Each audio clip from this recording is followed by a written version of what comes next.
Hello friends, आज हम discuss करेंगे सेंट्रल ऑर्बिट के ऊपर बेस्ड कुछ एग्जांपल्स।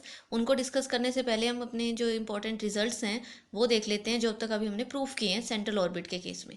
सबसे पहले है polar differential equation. Central orbit के लिए क्या होती है, d two u by D theta का square plus u is equal to F by H square u square, where आप यू इज इक्वल टू क्या रखते हो, 1/r।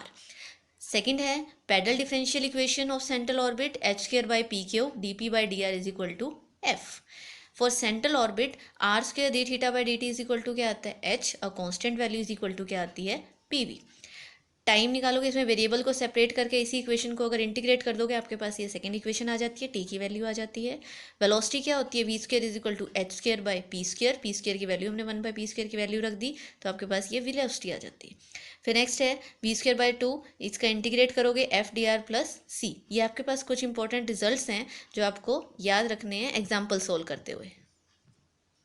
फर्स्ट एग्जाम्पल देख लेते हैं। Find the law of force towards the pole under which the curve is equal to r की power n a N cos N theta can be describe. आपको ये curve दिया हुआ है, आपको लॉ ऑफ फोर्स निकाल के देना है।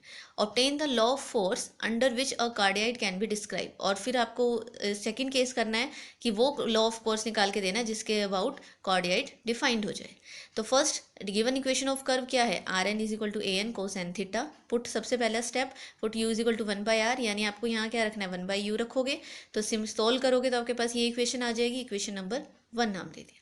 टेकिंग लॉग बोथ साइड, दोनों तरफ लॉग ले लोगे। लॉग की आपको प्रॉपर्टी पता है कि अगर मल्टीप्लाई में है तो एडिशन में हो जाती है, और log 1 क्या होता है, 0। यहाँ पे पावर आगे हो जाएगी, लॉग की प्रॉपर्टीज लगी, इक्वेशन नंबर 2 आ गई। अब इसको डिफ्रेंशिएट करेंगे विद रिस्पेक्ट टू थीटा, क्योंकि हमें क्या चाहिए, D you by D theta. D you by D theta की वैल्यू हमने फाइंड आउट कर ली। यहाँ पे इसको सिंप्लीफाई किया, एन से एन कैंसिल हो गया, यू इज इक्वल टू क्या आ गया, टेंजेंट एन थीटा। इसको हमने नाम दे दिया इक्वेशन नंबर 3। नेक्स्ट हम करेंगे differentiating equation 3 with respect to theta. Again differentiate करेंगे थीटा के रिस्पेक्ट में, ताकि सेकंड डेरिवेटिव आ जाएगा। सेकंड डेरिवेटिव किया हमने प्रोडक्ट रूल लगा के, यहाँ पे क्या आ गया, second square N theta U tangent square N theta. यहाँ पे हमने कॉमन ले लिया। हमने जो सेंट्रल डिफरेंशियल इक्वेशन की वैल्यू होती है वो ये होती है, D you by D theta का स्क्वायर प्लस यू, यू की वैल्यू रख के इसको सिंप्लीफाई किया। आपके पास यहाँ से ये इक्वेशन आ जाएगी।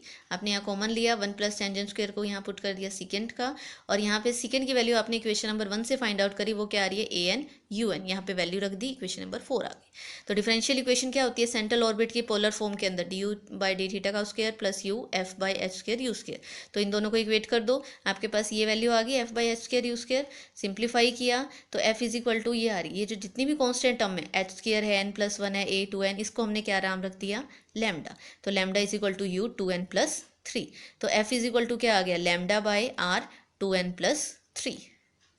यानी आपके पास f की वैल्यू ये आ रही है, तो f इन्वर्सली प्रोपोर्शनल कर रहा है उसकी डिस्टेंस जितना कवर कर रहा है। फिर सेकंड पार्ट कार्डियाइड के लिए निकालने के लिए हम इसमें क्या करेंगे, n की जगह 1/2 पुट करेंगे। n की जगह 1/2 पुट किया, जो हमारी गिवन इक्वेशन थी r की पावर n, n की जगह 1/2 पुट करने के बाद ये इक्वेशन आ गई। Cos square theta by 2, squaring कर दी बोथ साइड।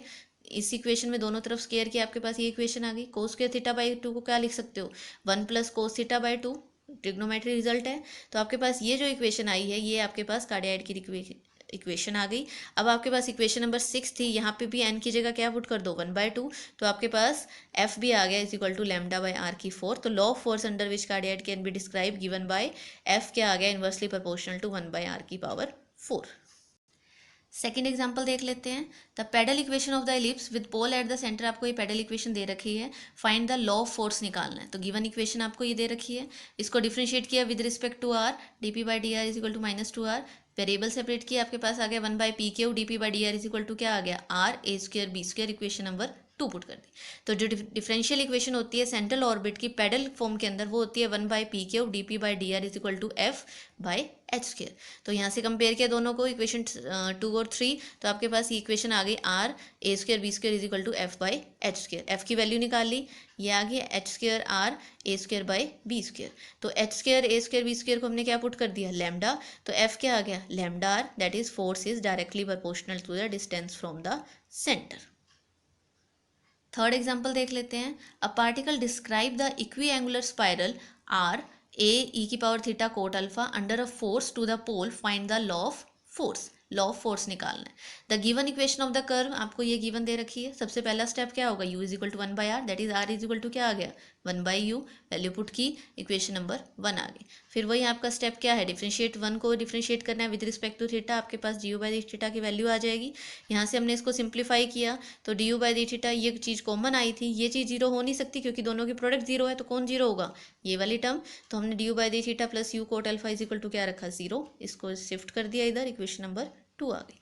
अगेन डिफ्रेंशिएट करेंगे विद रिस्पेक्ट टू थीटा, हमारे पास ये इसका सेकंड डेरिवेटिव आ जाएगा। सेकंड डेरिवेटिव की वैल्यू क्या आ रही है, D square U by D theta square is equal to U cot alpha value put कर दी हमने वहाँ पे, तो उसकी वैल्यू आ गई यू कोट स्क्वायर अल्फा। तो differential equation of the path क्या होती है, D you by D theta का square plus u f h square u square. यहाँ पे हमने सेकंड डेरिवेटिव और इसकी वैल्यू रख दी, कॉमन ले लिया। कॉमन लेने के बाद आपके पास एफ की वैल्यू फाइंड आउट कर ली, एफ क्या आ गया H square cosecant square alpha by R cube. तो यानी ये सभी कॉन्स्टेंट टर्म है, तो एफ क्या आ गया inversely proportional to 1 by R cube, that is the force varies inversely as the cube of the distance from the pole.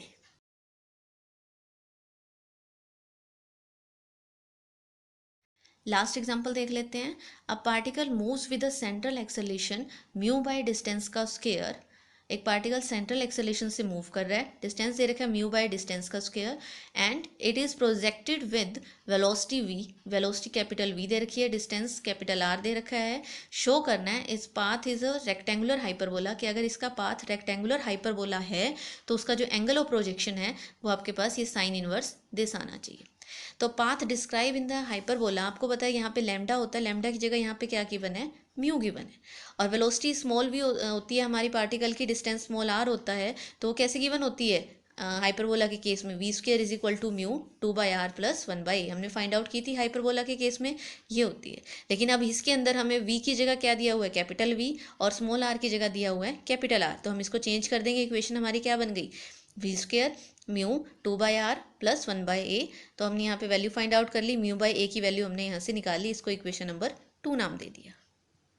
Next हमने क्या किया, if alpha be the angle of projection to describe the rectangular hyperbola, तो let small r is equal to capital R, phi is equal to क्या है alpha, तो हमारे पास relation होता है इस इक्वेशन के लिए हाइपरबोला के लिए p is equal to r sine alpha, तो p r की जगह कैपिटल R आ गया और साइन फाई की जगह हमने क्या ले लिया अल्फा ले लिया, ये इक्वेशन नंबर 3 आ गई। वेलोसिटी इज गिवन होती है v square is equal to h square p square, लेकिन हमारे पास v की जगह क्या है capital V, h square p square, तो हमने इन दोनों इक्वेशन नंबर थर्ड और फोर्थ की वैल्यू यानी यहाँ वैल्यू से कंपेयर किया, क्योंकि हमने पी की वैल्यू यहाँ पुट कर दी, तो आपके पास क्या आ गया एच स्क्वायर, पी की जगह क्या रख दिया r square sine square alpha, h square की वैल्यू निकाल ली हमने v square sine square r square, तो एच की वैल्यू क्या आ गई वी आर साइन अल्फा, इसको इक्वेशन नंबर 5 नाम दे दिया।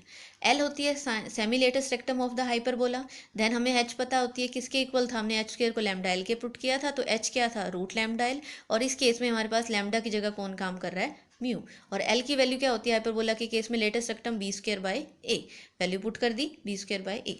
बस in case of rectangular hyperbola a और बी क्या होते हैं सेम, यहाँ वैल्यू पुट की तो एच की वैल्यू क्या आ गई रूट म्यू ए, इक्वेशन नंबर 6 आ गई।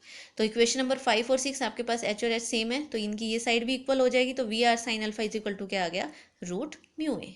नेक्स्ट है साइन अल्फा की वैल्यू निकाल ली, क्योंकि हमने उसकी वैल्यू फाइंड आउट करनी है root mu a v r, इसको अलग अलग कर दिया, फिर हमने क्या किया रूट म्यू ए से मल्टीप्लाई और डिवाइड कर दिया, ऊपर म्यू हो गया नीचे रूट म्यू, इस डिवाइड में यहाँ, और इसकी वैल्यू हमने साइन अल्फा की वैल्यू क्या की यहाँ से 1 बाई इसकी जो ए बाय म्यू है यूजिंग 2 की इक्वेशन का यूज़ करके म्यू बाई ए की वैल्यू हमने v square minus 2 mu by r यहाँ वैल्यू पुट कर दी, तो साइन अल्फा क्या आ जाएगा दिस, तो part describe the rectangular angle ये आ जाएगा, अल्फा निकालना है तो इसको उधर शिफ्ट कर दो sine inverse mu by this, ये आपका रिक्वायर्ड रिजल्ट आ गया। Thank you.